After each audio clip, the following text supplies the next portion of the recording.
கூட உப்பு தொழிலை நம்பித்தான் லட்சக்கணக்கான தொழிலாளர்கள் வாழ்ந்திருக்கின்றார்கள்.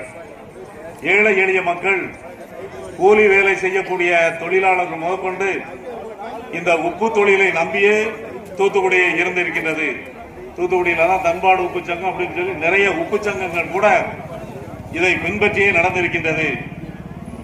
தரிசு நிலமாக கிடந்த நிலத்தை இங்கே இருக்கின்ற சிறிய உப்பு உற்பத்தியாளர்கள் அந்த தரிசு நிலத்தை கடந்த 100 ஆண்டுகளுக்கு மேலாகவே தலைமுறையாக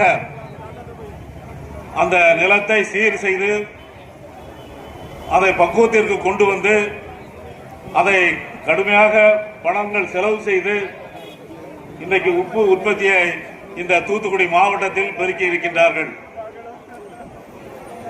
அந்த அளவிற்கு அதை எவ்வளவு கஷ்டப்பட்டு இந்த